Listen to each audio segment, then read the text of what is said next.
business or are you running a business? Valuation is the ultimate KPI.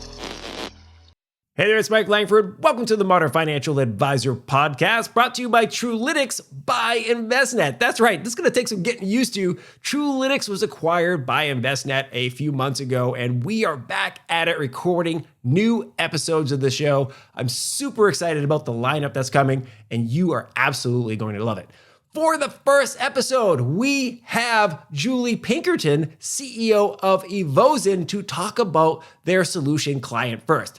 ClientFirst is a collaborative community / matchmaking service for financial professionals. No, it's not a dating app. Take it easy, will you?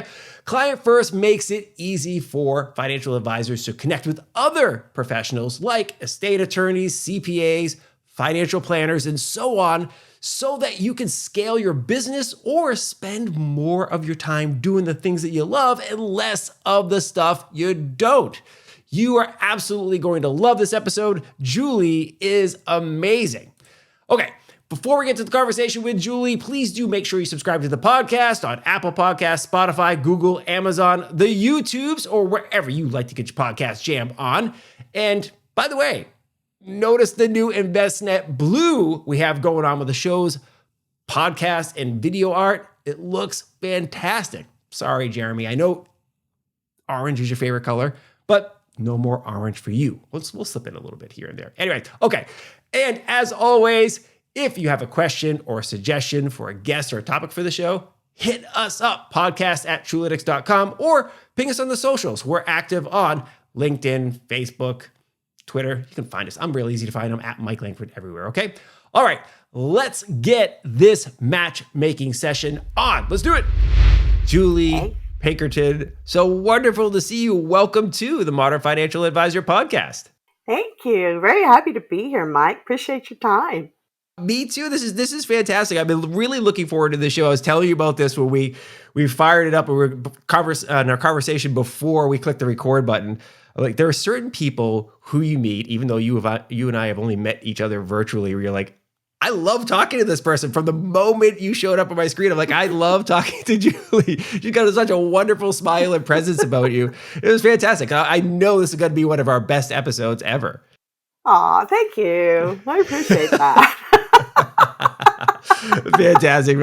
Well, you can't say that about everybody. It is funny. Like, some people are just naturally warm, friendly, and easy to chat with. And so I always welcome those because, as you can tell, I'm kind of naturally like this all the time. This is how I roll. And so, frankly, the business you have started, ClientFirst by Evozen, is really up the alley for somebody with your personality, because, frankly, as you described it to me, it's a matchmaking service for financial professionals, for the finance industry. And that was a big, every once in a while, I spend a lot of time with startups. I see a lot of fintech startups.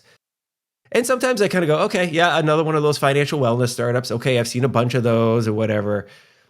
But when you introduced me to ClientFirst, I have to say it's one of the first ones in a long time where I'm like, oh, that's awesome.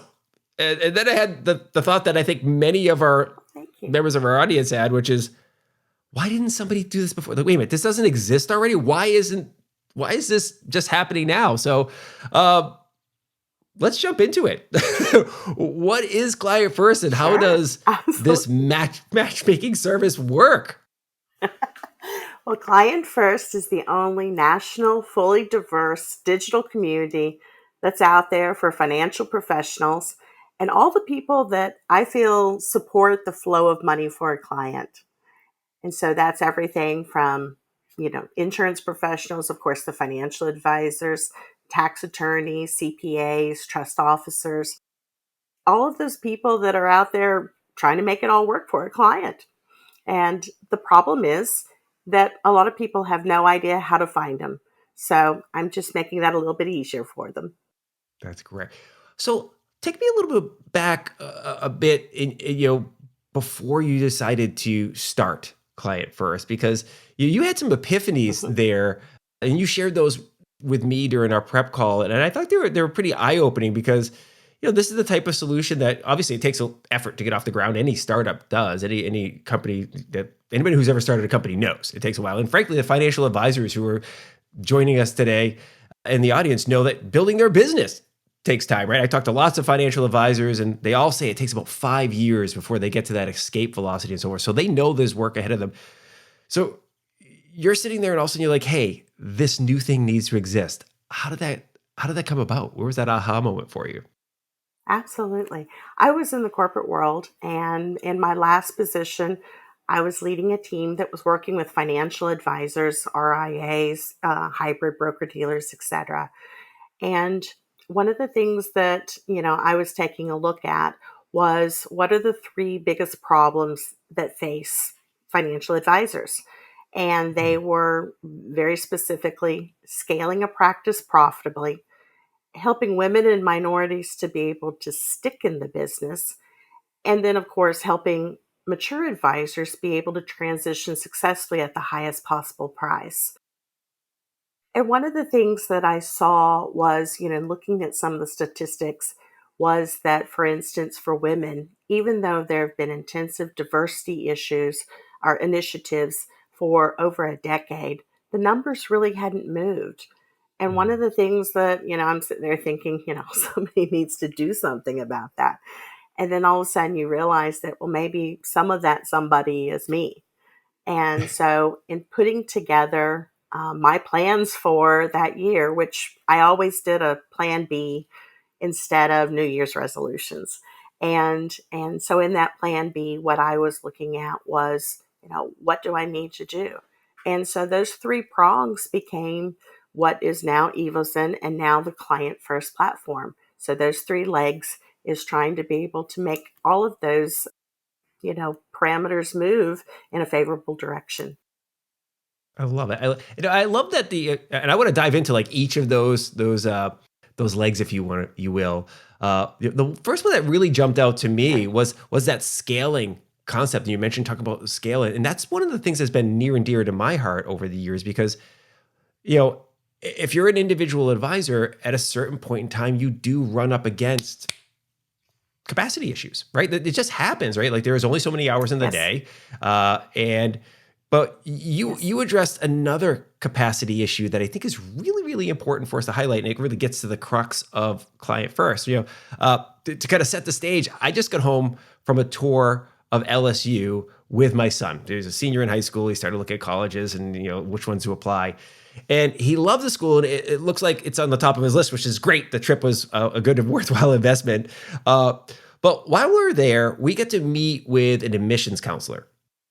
And he echoed some of the advice that I often give my son and my daughter, which is lean into your strengths. My son is not a great math guy. He's always had a challenge with it going back to elementary school.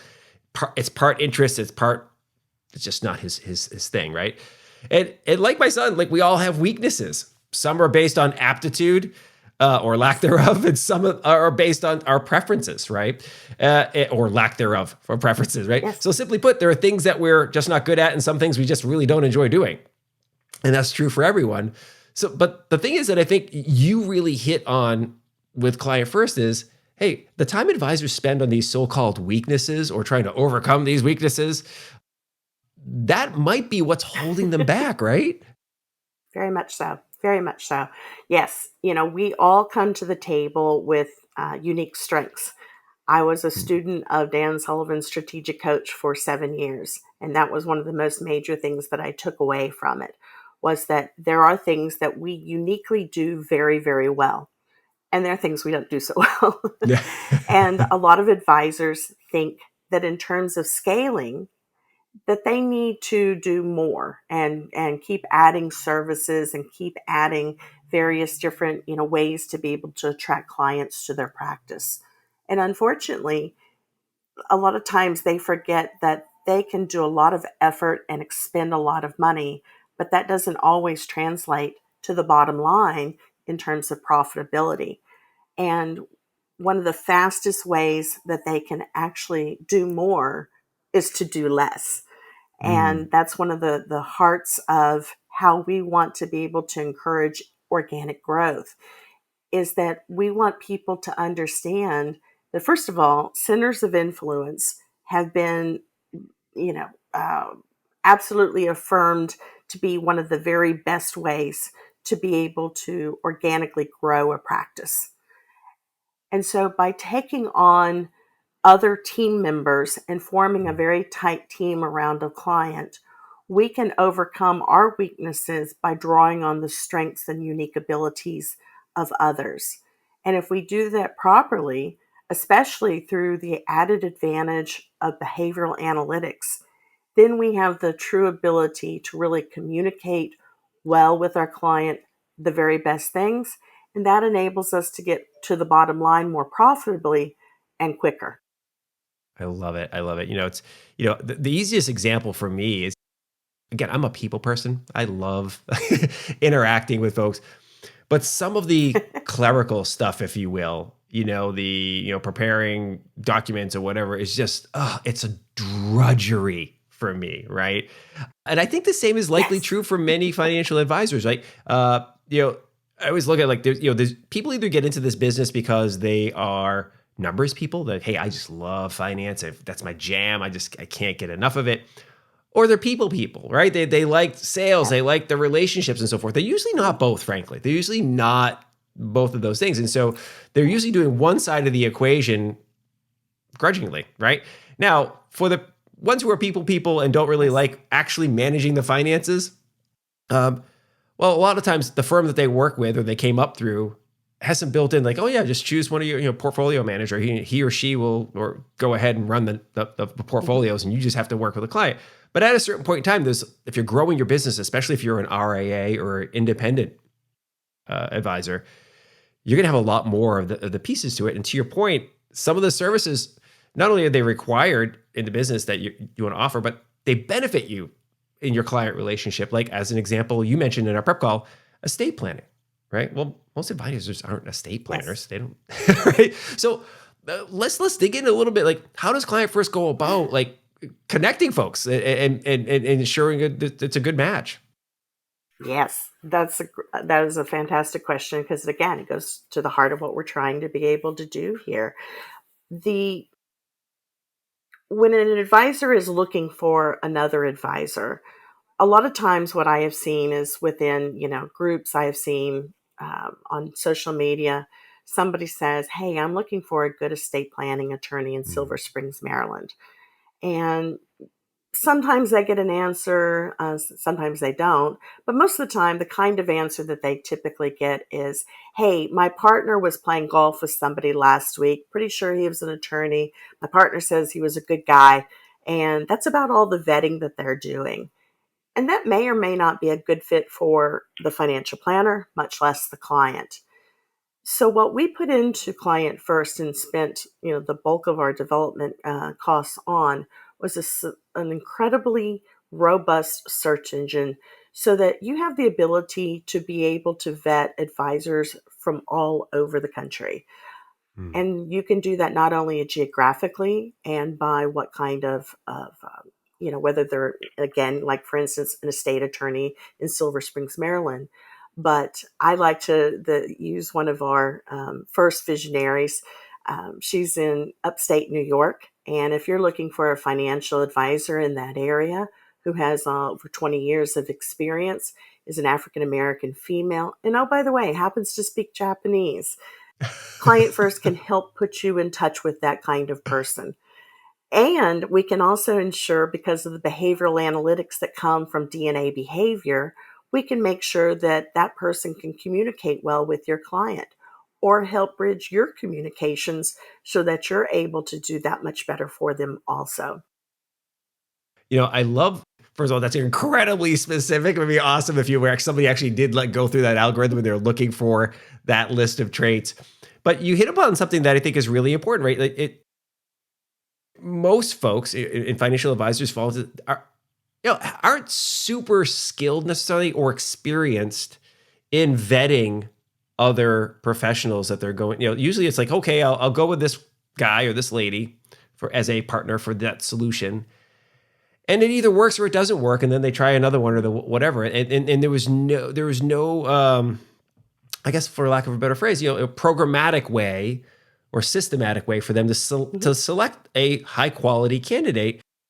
And we've seen lots of engines sort of designed to do this for financial consumers, right? There's lots of solutions out there. They're like, hey, find a financial advisor. Right. What kind of advisor where do you live? Is it important that they live in the same area as you? Do you want a male or a female advisor? You can go down the list of that type of stuff. But ClientFirst is the first one for advisors to find other partners. It's really, really exciting. It's important too because of the fact that clients are moving around a whole lot more. One of the things that COVID did for us was to be able to show us that we can work truly from anywhere. And so a lot of clients are exiting certain states, certain cities, and moving. And one of the ways that an advisor can really establish value with them and be able to hold on to that AUM for not exiting their practice is to be able to reach out to them and say, hey, I see that you're moving 5 states away. And what if I was to be able to help you replicate all of your other advisors here? I would still be able to lead this conversation since I already know you, know your portfolio, know the things that you're looking to do and accomplish. You don't have to repeat that, but I can help you find that CPA. I can help you find that business broker, commercial property and casualty, insurance, tax and legal, anything that you need. I can help you find that even though I may not even ever have stepped foot in that state. Well, it's such a good point that you bring up because the reality is at some point in time, most people are, maybe it's not most, but it's a good chunk of your portfolio of clients, right? Your client roster are going to move somewhere. And that actually might be in their financial plan. They're like, hey, when I retire, I want to go to Florida. When I retire, I want to go wherever. I want to live abroad. I don't know what it is, but people plan to, they move. And sometimes they move for a variety of different reasons. And that's in one of the top few reasons why clients will change financial advisors because you're not around anymore. But now with modern technology like Zoom and the like, you can stay connected and see your clients face to face. But to your point, there will always be the need for some form of local touch. And it could because they might need an estate attorney. They might need, heck, a good mortgage broker, like having that person in your network or whatever it is. Yes. In their neighborhood that would be helpful. And why should an advisor be limited to only professionals in his or her backyard? Exactly. We used to have to rely upon the fact that wherever we lived, that there was a good CPA or a good estate, planning attorney. Now we don't have to worry about that. If they're not good, we can move to a different city and bring in that expertise. But it's also another area that an advisor can help scale their practice. Because if they want to be able to step up the quality of clients that they're attracting, they just simply step up the quality of centers of influence that they're working with because they're going to be bringing clients to the table too. So it's a great way to be able to immediately ratchet up what you're doing and still continue to do the things that you do very well. I love it. It's funny. I didn't even think about that, it's another way of expanding your reach, right? Like as an advisor, why are you... Yes, sure, you want to continue to serve your clients should they move to a different place. But why should you be limited to adding new clients just in your local nexus? To me, this is really exciting because, look, many advisors might not live in a major metropolitan area. They might live in a rural community where, it's limited, right? There's a couple of thousand people that live in that community and only a handful of them have the assets, whatever, the capacity to really work with you. So what? Build a big network. You might be able to reach clients all over the country. It doesn't really matter if they're in your whatever small town America. Exactly. Yeah. And sometimes small town America is where you want to live, but that doesn't necessarily mean where you want to work. That's right. I'm not a rural guy. I just, I can appreciate rural. I don't mind visiting rural and staying there occasionally for a vacation or whatever, but it's just not me. I'm like you can tell I'm hyper. I like to be around people. But I get it. Like why not live, the dream we've been promised for the longest time is work from the beach, live wherever you want to live, and it shouldn't Yes. constrain where you work. And it's here now. It's finally actually here. That's a reality. And advisors, you're not immune for that. So, well, I want to dive into the community component of this, because as somebody who once founded a community platform, I know firsthand how important it is to seed the community with active participants, right? Like, we can say we have a community and we flip the lights on and nobody's here. It's a thing that could be a community if people actually came, right? So it takes some effort to get that in, right? So how have you and the ClientFirst team gone about seeding the community so that when a new advisor comes in, now you're up and running now, but how did you make sure that when a new advisor would come in, that virtual door, if you will, that they're confident that there's going to be a quality matches and that a community actually exists? What was that effort like to get it off the ground? It's actually constantly ongoing. Okay. One of the things that we wanted to do was to make sure that the community reflects the ideal that we're striving for. So our community is based on the independent channels. So we're not in the wirehouse channels, we're not in the career side, but what we are working with is ensuring that we're attracting the best of the best within each of the different areas that we have. So we have investment folks, we have wealth management folks, we have insurance professionals, again, CPAs, tax attorneys, etc. And our goal was to make sure that they represented the ideal, not only in terms of all the cities that we want to encompass, but also, that there's the full diversity by gender, lifestyle, etc. But we also wanted to make sure that these people were well respected within their communities.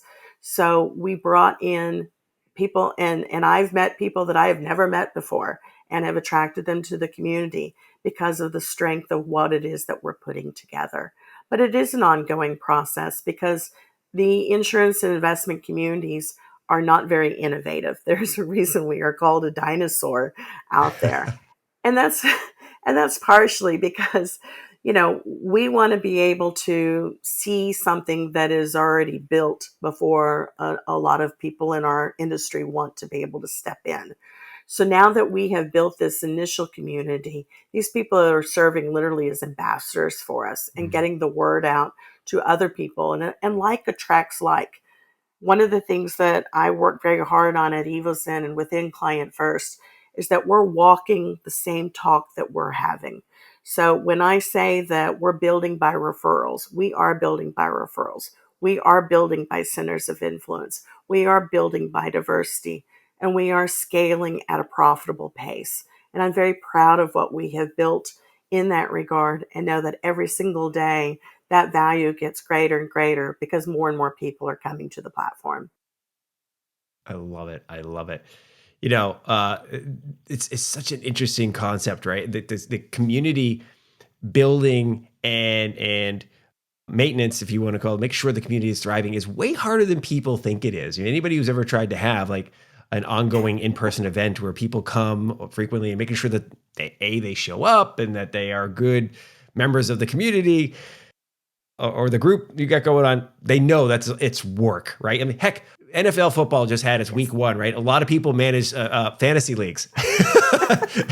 And fantasy leagues can be a community manager. So if you've ever done a fantasy league, imagine that on steroids. So this is a lot of work. One thing that jumped out at me, just, it's a great parallel, I'll tell you. I was once the head of strategy for a company called Socialware. And Socialware was one of the first entrants in the market to make a piece of software that made it possible for financial advisors to use social media and be compliant, right? So things were archived, supervisable, and the like. And so the advisor could go on social media and know that the compliance officers weren't going to be all mad at them and that they weren't going to get into trouble, right? That everything was all good. And the firms became confident that they could enable that for advisors. So one of my jobs was to, I spent a lot of time flying around the country, speaking in front of groups, evangelizing the concept of like, hey, you financial advisors should be using social media in your business. It's important for you. You want to get out there in the community.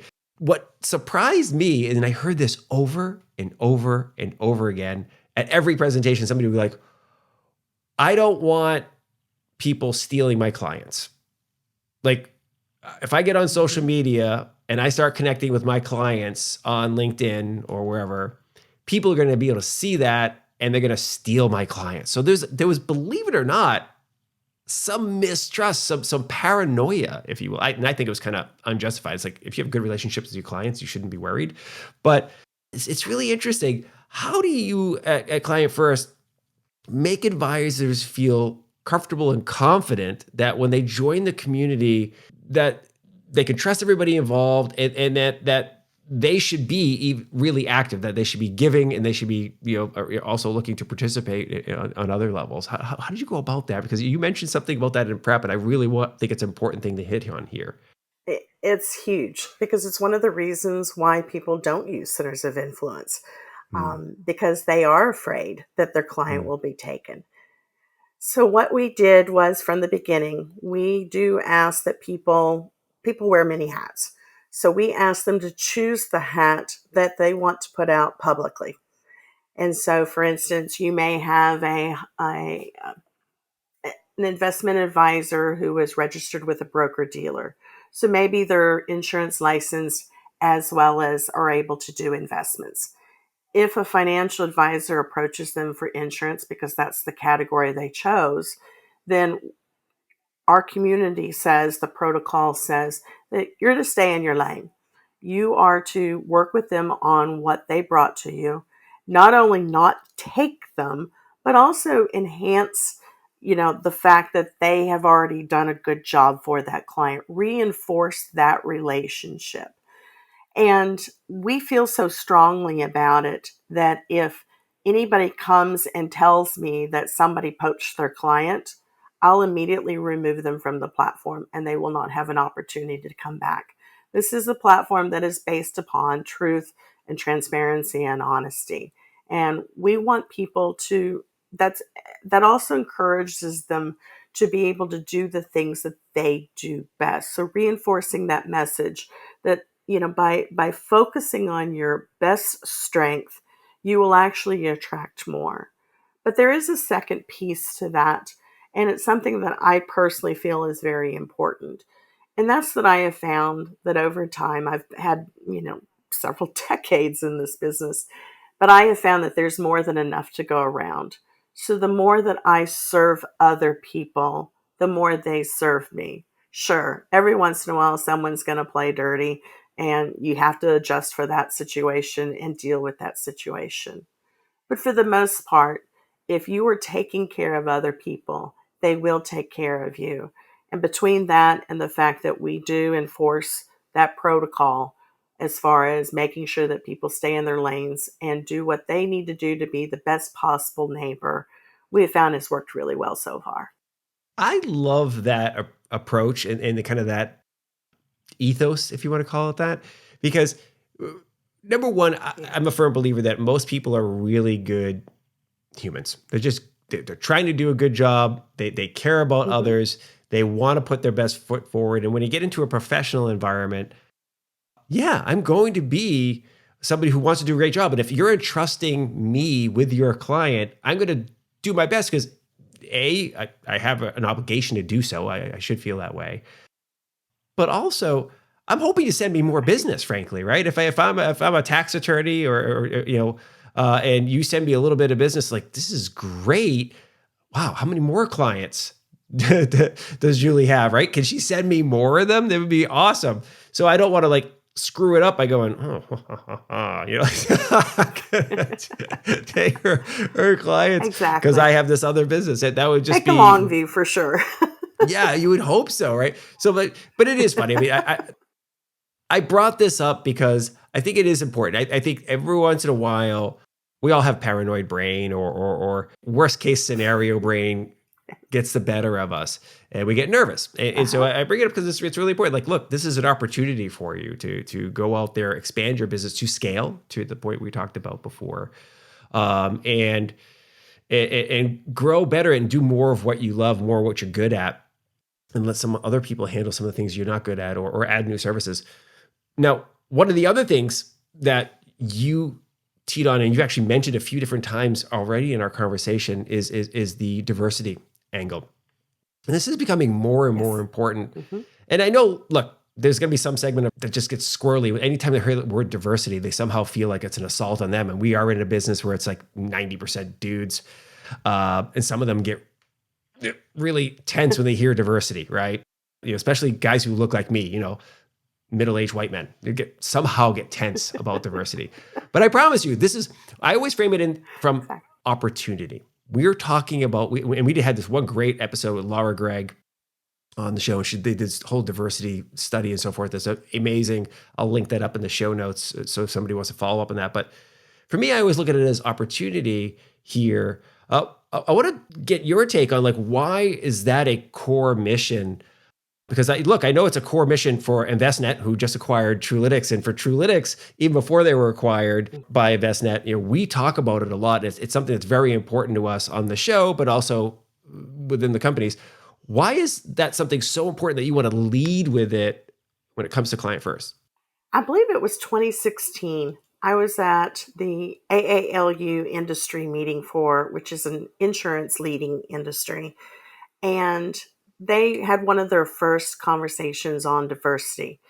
And in one of the breakfast meetings, I believe it was a female focused meeting, they had a panel and it was talking about diversity. And there was a young man, I believe he was from Northwestern Mutual, and he said something that was just so profound to me.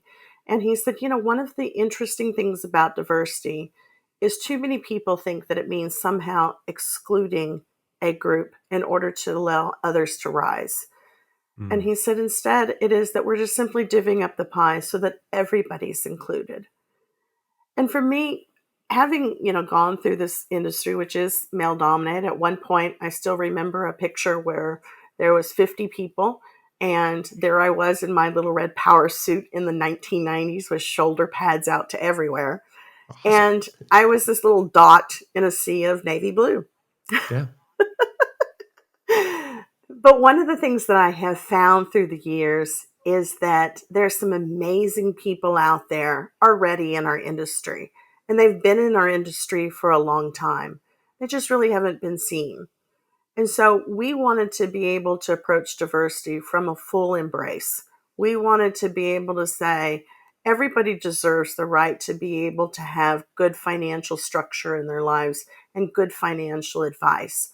And some people do feel comfortable with people that look more like them or have lifestyles more like them. And so we want to be able to make it as easy as possible for people to get good financial and professional advice around money. And so we also wanted to elevate the fact that to elevate their profiles. And so even though the search engine is very robust, one of the things it does not search on is gender or skin color or ethnicity or anything like that. And the reason being is that, we want people to be evaluated on their qualifications and their qualities and the areas that they focus and put their strengths within.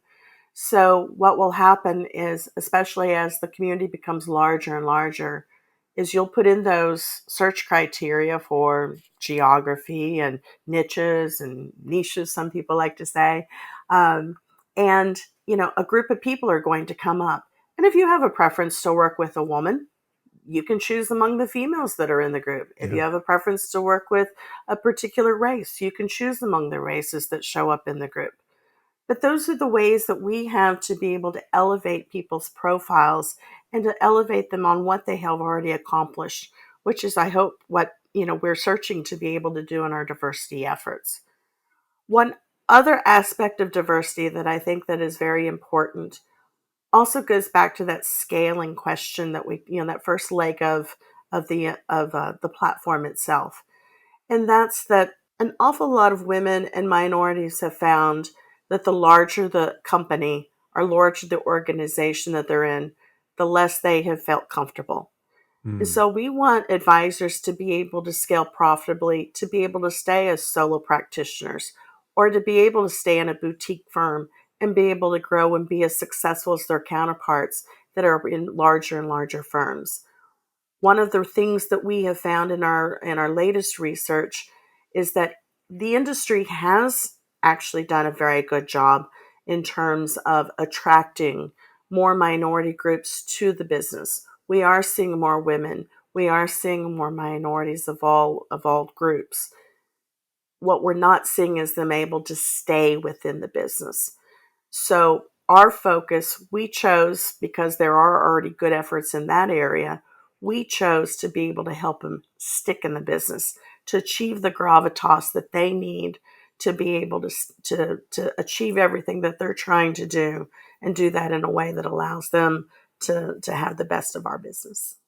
I absolutely love it. It's so important as we were talking about. For me, I always think it as an opportunity, right? So if you're an advisor who, again, looks like me, Mhm. middle-aged white guy, you can recognize, hey, listen, to grow my business, to make my business more vibrant, I need to think about adding some people who don't look like me, who have different backgrounds, right? Because you think about all of the opportunities in your community of like people that you could be serving, and to the, some of the data we see, right? Something like 3/4 of women will change Mhm. advisors if their husband passes away, right? So because they didn't feel like they had a Yes. relationship with the advisor. And so, whoa, well, why would Correct. that happen? Well, man, imagine if you had some lady firepower on your team, right? Well, you're working with and helping that client. I mean, maybe she'd be more sticky, right? There's studies that show that people Absolutely. whether to people of different ethnic backgrounds or racial backgrounds, or heck, even sexual orientation, the LGBT community, whatever, Mhm. might feel more comfortable working with somebody who has kind of walked a mile in their shoes. We all kind of have Right. that type of stuff, right? We don't like think we do. Like, I know a lot. Some of my peers might think like, oh, I just see people for people. It's like, no, you have selection bias too. We all do. We all have a selection bias, right? And a comfort Yes. bias, if you will. So adding that to your team can truly, truly help. But to your point on the other side of it, if you are somebody from a group that is looking to grow, giving them an opportunity to branch out, add complementary professionals to their team so they can grow and focus on the things that Mhm. they're best at, and whether that's a financial advisor, who's a female financial advisor, the lady you talked about, right, African American financial advisor who speaks Japanese. If you look at her and she's like, man, I've got it. I just need some complementary pieces here. So it's really wonderful. I'm so happy that this is a core part of Client First. There is one other aspect of it that I think is also important, and that is that if you think about it, there's a two-way street that's also occurring here. Not only are we supporting more women and minorities in the business because they have greater opportunities the more that they're seen and recognized for their value, but for the men who are looking to be able to maximize their value as they're starting into their final chapters and ultimately transitioning out, this is a larger pool of people that Mm. have the opportunity to potentially buy their practice too. So there is a very mutually, affable and agreeable route of effort that is occurring here. Both parties can greatly enhance each other by working together.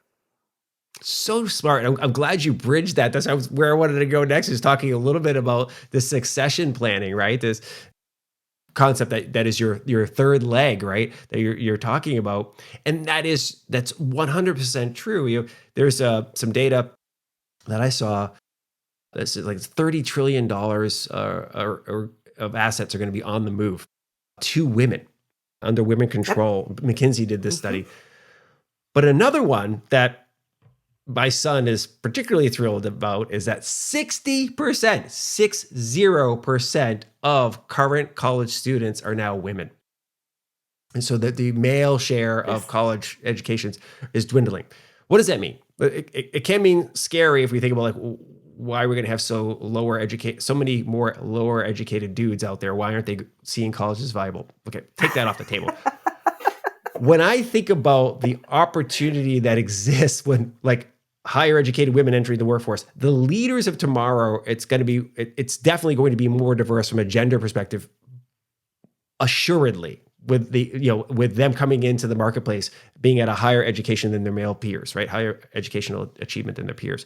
We are seeing faster growing demographics in Hispanic and African Americans, and they are the fastest growing communities who are developing wealth or generating wealth and accumulating wealth in this country faster, right? They're just growing faster, right? So these are communities that you're going to have access to, and they're going to be in our business, right? So to your point, for succession, you want to make sure that's working there. What are some other elements that you're doing to assist? What are some other things you're doing to assist with the succession planning, that third stool? It's very interesting when Truelytics actually approached me to be able to partner with me.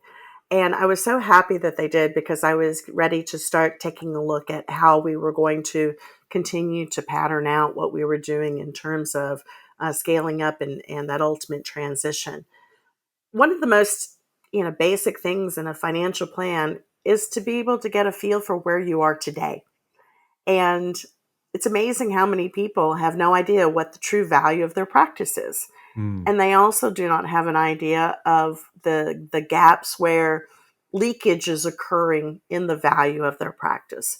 And for me, when I saw what Truelytics already had available and where I felt that we could go with a relationship together, was to ensure that we built into our platform an ability for them to get a rough snapshot of where they're at, so that they have the ability to be able to say, okay, I've done well here, but I need to work on these different components, and to be able to offer them a discount in terms of if they really want to dive deep into that. Obviously, Truelytics is head and shoulders in the industry, number one in the industry by Investopedia, for the work that they've done to be able to help match them up with their peers, help them see where it is that they need to be able to grow. And that gives us the ability to create that point A, and then help them craft a plan for their point B and a path to be able to get them from point A to point B. It's exactly what they're doing for their clients. Why shouldn't they do it for themselves? That is such an important point to make, that we spend so much time, as they say, working in the business and not working on the business. But when you think about your business, as for most financial advisors, it's one of their largest assets that they have. And if they're if they're not wanting to work until they're 90 years old, at some point in time, you are going to transition out of that business, right? I always joke on this show, Father Time is undefeated. He just is. Everyone you come in contact with will stop working at some point in time. Why? Because either they'll drop dead, which is the morbid one, but either you'll stop doing it because you can't do it anymore, or the market will stop wanting to pay you, right? And so one of the things we know about most financial advisors is their client roster looks kind of similar to them in terms of age, right? 5 year circle, right? 5 years older, 5 years younger, as a general rule.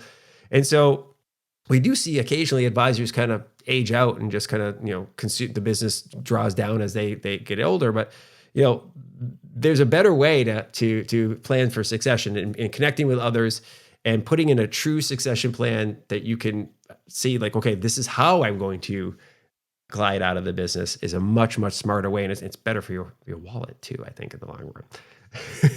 It is. And, at the end of the day, the platform is called ClientFirst. And it's designed that we're working from a fiduciary standard to be able to do the best possible job that we can for our client.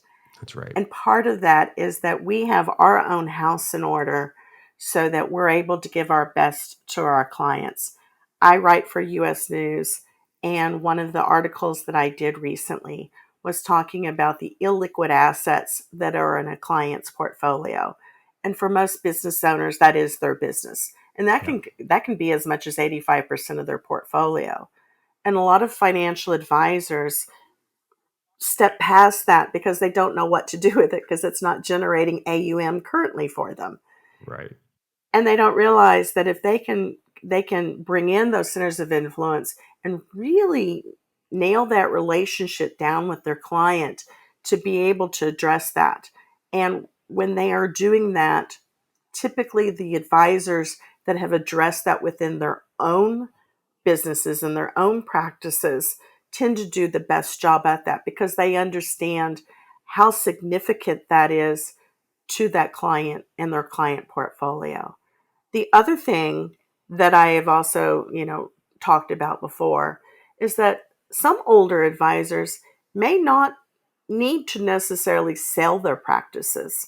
What they may want to do is simply, take as much as 80% of their business and either bring on somebody who can take over that or sell that part of the practice and just maintain, say, their, 20 to 25% of their very best clients.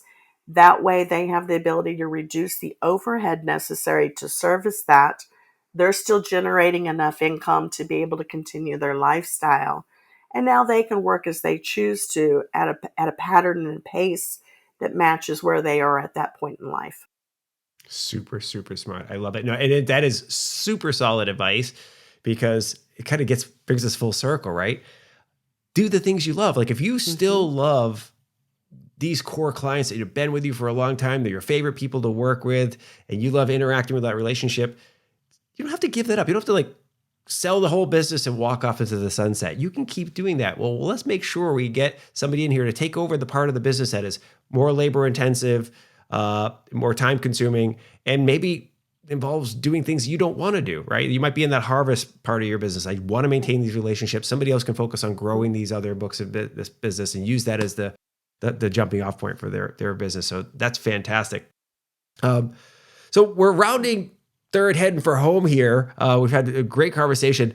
I know a lot of folks are like, this sounds amazing. I want to get rolling on ClientFirst, and we'll have some links here so you can, we'll get you there through the Truelytics partner portal, and also have some direct links to the ClientFirst website. But I wonder if you can give us a few minutes of like, what would an advisor expect once he or she has signed up for ClientFirst? Like, what does the initial process look like? Initial process is really simple. Think about it when you were setting up your LinkedIn profile. You put in your basic information, how to contact you, what your school, your education experience is, how long have you been in the business. One of the biggest differences, of course, is that because we are able to search on things like the niche or niches that you prefer, what are your main areas of focus, etc. Obviously, we want to make sure that we capture all your credentials. So you're checking an awful lot of boxes as you go through there. It takes about 10 minutes to onboard. Once you've onboarded, one of the things that you will do is then turn and take your DNA behavioral analysis. And that's a little over 40 questions, and it will generate a report that will talk to you about this is how you're conveying how you feel about money. This is how you are actually communicating that to your clients. So you immediately get something back that that covers the cost of an annual subscription right away. So we wanted to make sure that in tier 1, which is for every single advisor and professional, whether they're a CPA, a tax attorney, etc., that you got immediate value for every dollar that you put into it. We will have additional tiers where you can, depending upon what your interests are, that you can select. But in tier 1, that first basic community, again, we wanted to make sure that we provided something of incredible value, because that right there will not only help you learn more about yourself, which self-introspection is always good, Yeah. but it will also immediately be able to help you understand why you haven't always necessarily gotten along with all of your clients.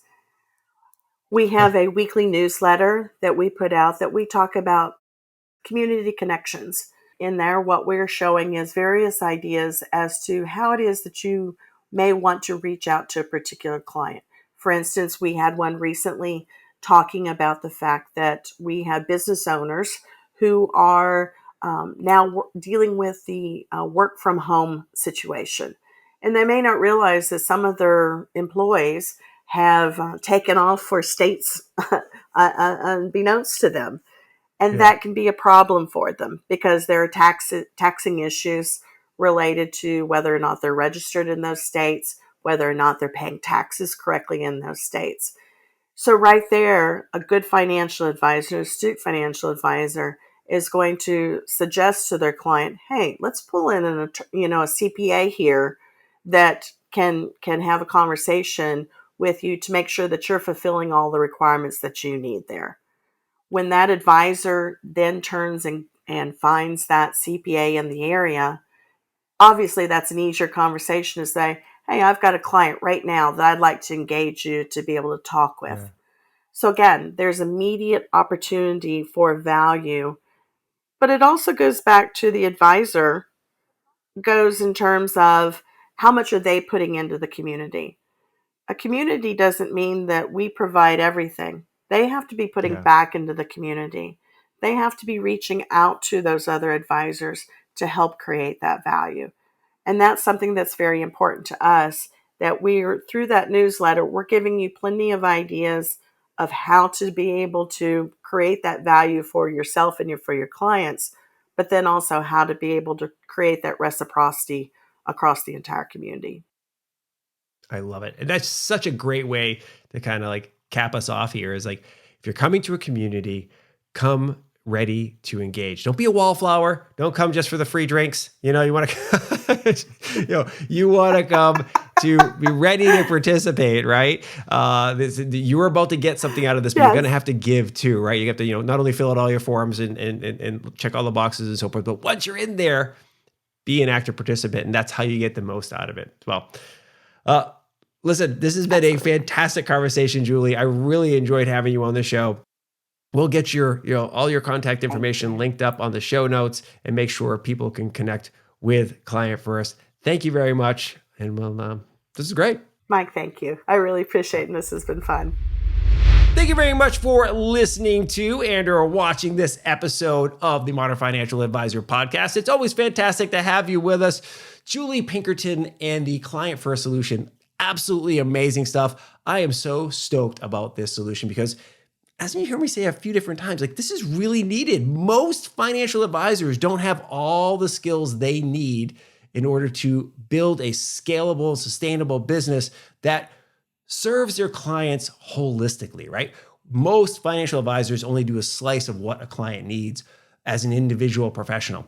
And filling out your team, whether that team is a whole bunch of employees under one roof or having a bunch of partners, right, that each do their own little thing, but you manage a relationship with your client. Fantastic, fantastic stuff. Wonderful having Julie on the show. As I mentioned at the top of the show, please do make sure you subscribe to the podcast on your favorite podcast platform and swing by Truelytics.com and check out the new branding I mentioned and also how things have changed since the InvestNet acquisition. Really, really cool stuff. And while you're there, click the little contact form. We'd love to hear from you. Send in your topics or guest suggestions. Love to have them in our inbox. All right, that's all I have for you today. Please do make sure you're staying safe and be nice to each other. We'll see you next time on the Modern Financial Advisor podcast. See ya. Bye.